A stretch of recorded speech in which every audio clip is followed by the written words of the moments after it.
I can listen to a story about the Olinguito, an animal in South America. I can use a pencil to draw a picture of the Olinguito and other animals that live in the Andes Mountains of Ecuador.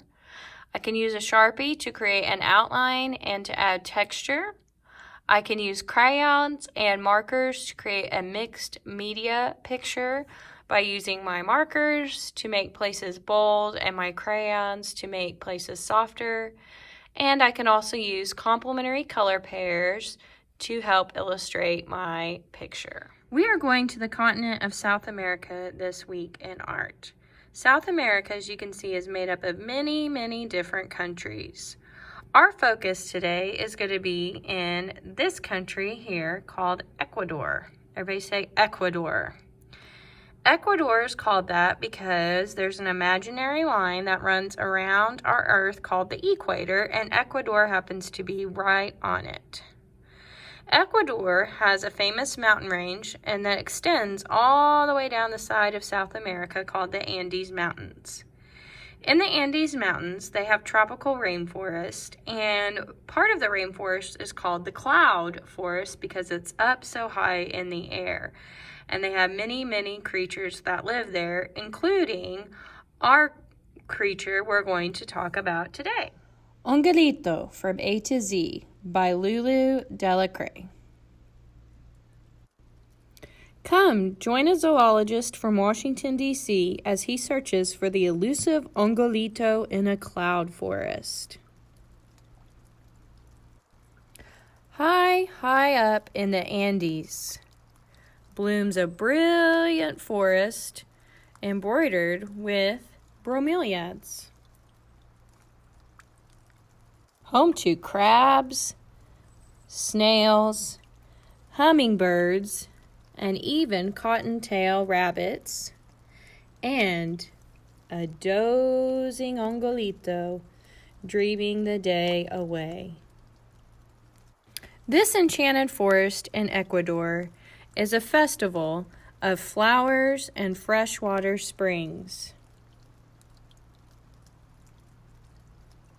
A gaggle of cocks of the rock gathers to display and dance. Huge leaves huddled with ferns, mushrooms, and even ants. Incredible insects and a resting iguana. A jigua tree, fig, and coffee trees sprout and grow in this garden. By the riverside, kermes-colored ginger bloom. A lizard lies on lichen, tangers line the vines, and the lightest drizzle falls on spriggy moss, a monkey, a butterfly, and a moth. Clouds, fog, and mist nestle in the noble cloud forest. Asters paint a path gold, passifloras emit their sweet scent, and hidden among the orcas, the Olinguito observes a speckled bear. A hummingbird sips nectar in this paradise of wax palms, and a gleaming quetzalcoatl quietly alights on cedar. Glass frogs jump on branches, and a little ray of sun settles on a toad and a salamander. By evening, a tarantula tiptoes, and a tiger cat bares its claws under a blueberry bush. Viper hisses, and as the Olinguito turns around, the zoologist whispers, "Wow!" Beetles nibble bark next to the burrow of carpenter bees, while a barblet and a yarmow leaves shimmer in the trees. Is on the prowl, and startled, the Olinguito stops short.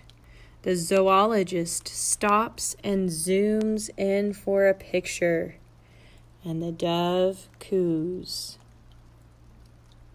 And this is a picture of the real Olinguito that was discovered. The Olinguito was discovered in 2003 by a zoologist named Christopher Helgen. It was the first time a new animal carnivore species had been discovered in the Western Hemisphere since 1978. Olinguitos are very shy, and they don't go out and wander through the forest, so it makes them hard to discover. I hope you enjoyed this story about an animal in South America. The artist who made the illustrations and also had the text for the story describes her process this way in making her illustrations. She wanted to have an accurate description of all the species that live in the cloud forest. She decided to be inspired by illustrations you might see in a science book or on a science documentary and create bright, bold graphic paintings. She then did some collaging, which, if you remember, is when we take things and glue it on top of one another to create the natural layers that are in the forest. She actually got to go spend 4 days in Ecuador's Olinguito country. She actually saw a real Olinguito in person. During that time, she gathered plants to use to create the patterns and collaging in her book. This is how she created her illustrations. Pretty interesting, isn't it? After reading our story, we're going to draw what's called an Olinguito today. We're going to make the Olinguito looking out over the tree at some of the animals in the rainforest. So we're going to start here with a curving line. And then we're going to make that curving line go down and around. And then we're going to add some little ears, and they're very round, almost like bear ears, on our Olinguito.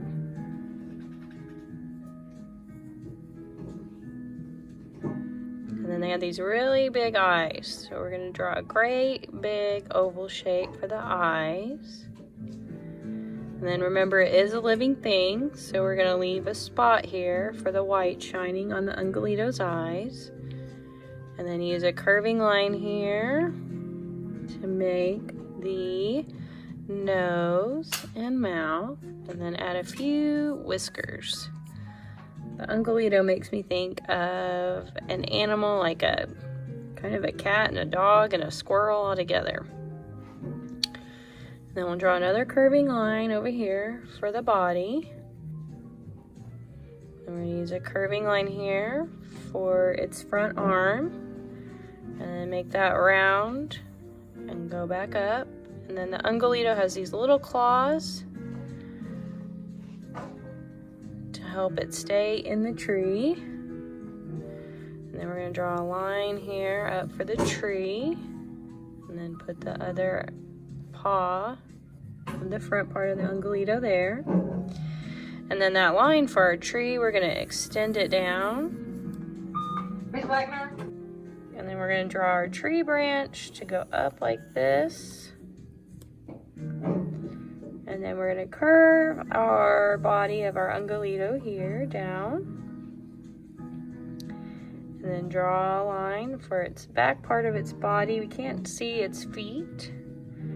And then we're going to draw the tail kind of hanging down behind.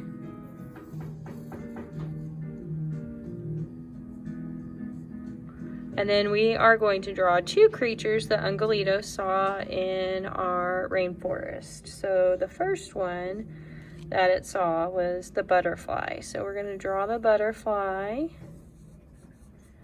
using a sideways U shape for this side of the leaves, or wings. And then the head of the butterfly.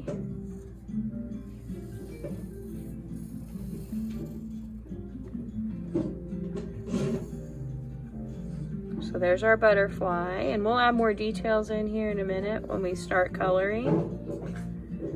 And then we're gonna add the other wing behind, like it's flying to the side.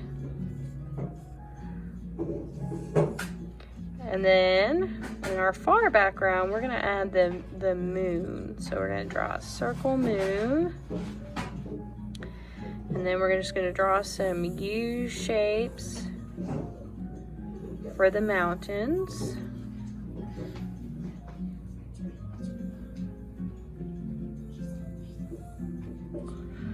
Like this. And then down here on this part of our paper, we've got one more animal to draw for our rainforest. And that is going to be these little birds that live on the ground. They're called tangers. So we're going to draw a little line here, like a vine for a plant.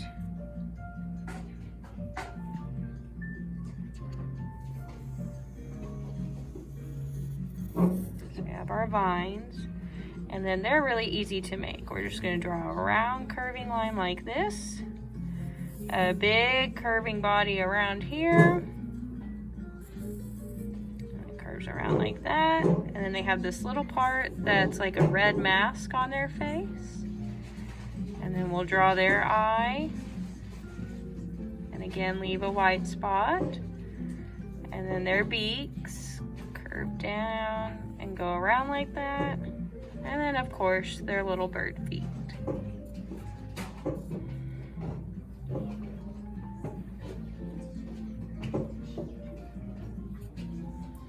And now we're going to add one more thing for the wing, and then another curving line for the back part of the body. Okay, so we have our cloud forest in Ecuador finished, and now we're going to talk about how we're going to use color to bring our paper to life. Because I'm going to use a Sharpie to outline, we will use markers to color in. So I'm going to go ahead and outline everything with Sharpie. If you look at this poster on your table divider, we're going to talk today about the color wheel and complementary colors. If you remember in art, we use the color wheel to help us divide up and organize the colors. Blue, yellow, and red are the primary colors. And then green, orange, and violet are our secondary colors. And then in between those secondary colors, where we have blue, violet, blue, green, yellow, green, orange, yellow, red, orange, and violet, red, those are our intermediate colors. With the color wheel, we can have pairs that are called complementary colors. So our complementary colors are red and green, or maybe pink and yellow green, red, violet, and yellow green. Then we have violet and yellow, blue, violet, and orange, yellow, blue and orange, and blue, green, and red, orange. So these are the complementary pairs. If you look back at the color wheel, you will notice that the complementary pairs are right across from each other. Blue and orange, blue, green, and red, orange, green and red, yellow, green, and red, violet, and yellow and violet, and yellow, orange, and blue, violet, which are the same down here. When we color the Olinguito in the forest today, we are going to use markers, and we're going to use the complementary pairs together to color it in. I finished outlining my Olinguito picture, and I went in and added some texture lines. I added some lines for the bark and the tree, some lines for the fur. I went in and added the lines on the butterfly so it would look like the exact species in the forest, and then I added some feather lines here for the bird. Remember, we are talking about the cloud forest, so they're high up in the sky. So I added some lines here for some clouds that we will add in here in a minute.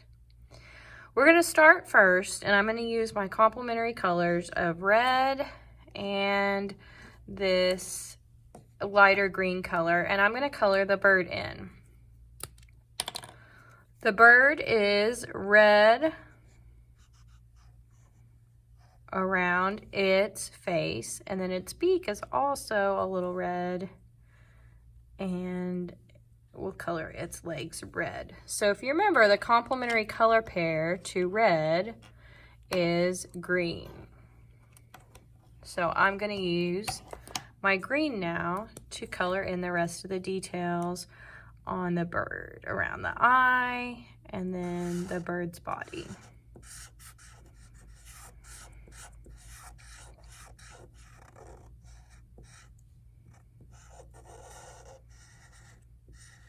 And you don't have to press very hard. Mr. Sketch markers color real nicely.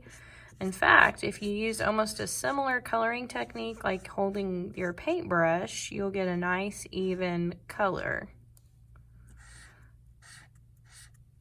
And then with Mr. Sketch markers, you have to make sure that when you put the lid on, that it does click down all the way tight, because otherwise they'll dry out.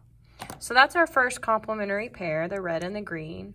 We're going to move over here to the butterfly, and we're actually going to use this darker blue, orange, and brown for the butterfly. So this was a special species that lives in, again, the cloud forest. So we're going to color in our butterfly now, and also black. So the black area for our butterfly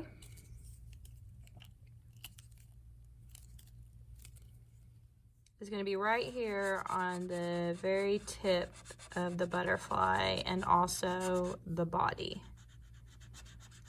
What's neat about using animals and other things in nature, like these butterfly insects, or if we were looking at flowers, for using complementary colors, is that we can find complementary color pairs exist together in nature already in lots of different places.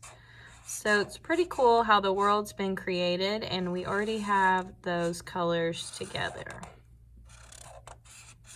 Okay, I'm finished with the black. Now I'm going to add in the orange next.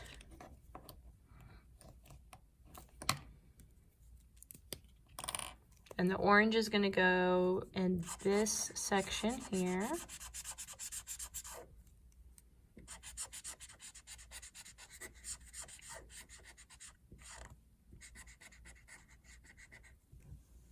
And that's it for our orange. Now, if you remember, the complementary color pair to orange is blue.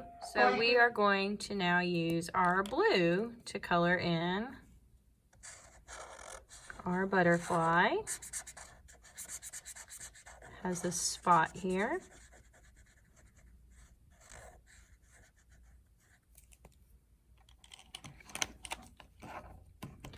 And then probably, as you have guessed, the rest of the butterfly is the brown color.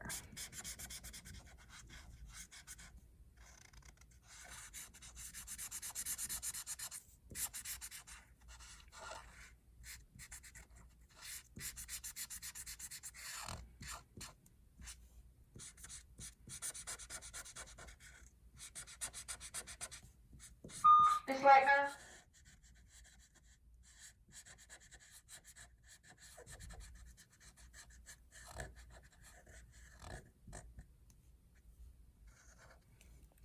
Okay, and that is our butterfly.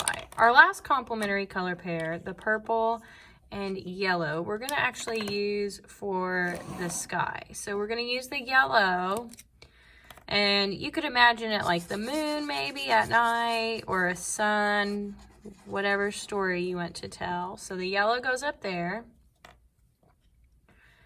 And then we're gonna use our purple for this little part of the sky that's standing out.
Okay, and those are our big complementary color pairs. We've got our purple and yellow, we've got our orange and blue, and then our red and green. What I'm going to do now is I'm actually going to get out my crayons here for a minute. So you want to go ahead and get yours out too. And I'm going to find my brown crayon. And I'm going to use my brown crayon actually to color the Olinguito in, because if you remember, it was a light tan. And so I want it to look a little bit different than my brown marker, because I'm actually going to use my brown marker to color in the Olinguito's nose, and I wanted it to stand out different from the butterfly. So I'm going to color in my Olinguito here with my crayon to give it a little bit of that furry texture.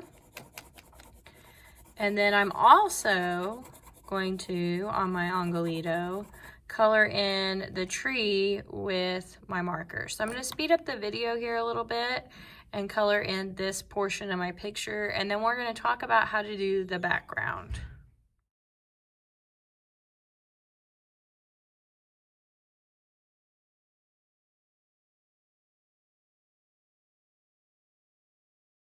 Our last step here is we are going to take a green marker, the dark one, and we're going to color in the mountain peaks.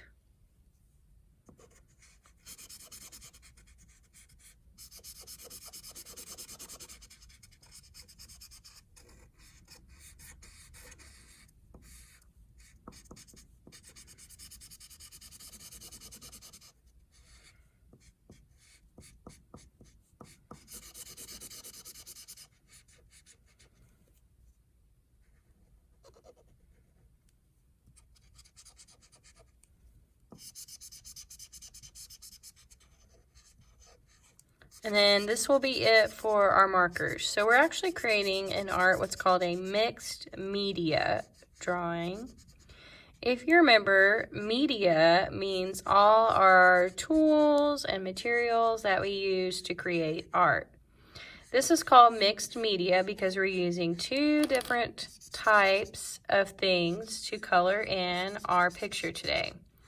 We're using markers and we are using crayons. So that is where we get the term mixed media, when we add more than one thing.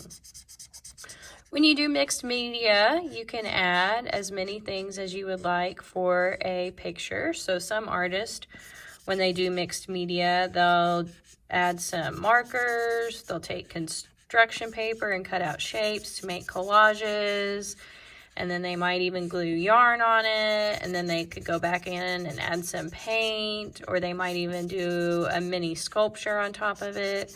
So mixed media is very popular in art, and you can, like I said, mix anything you want together that you feel like would help express or tell your story you want to tell in your picture. So we were using our markers to create focal points in our artwork of what's going on in the forest. Now remember, it's called the cloud forest. So what we're going to do to wrap up our picture is we're going to take our violet crayon and either a black or a gray, and we're just going to kind of make a pattern down here of the clouds in the cloud forest. I'm going to speed up the video to show you that, and we are just about done.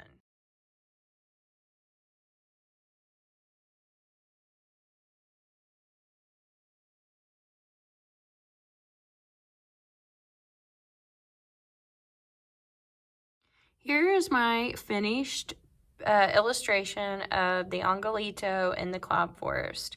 I hope you really enjoyed this lesson. I know I did. It was fun to learn about an animal I knew nothing about before this week and looking up things in South America. And now you can go home and tell your family about the Olinguito and his cloud forest.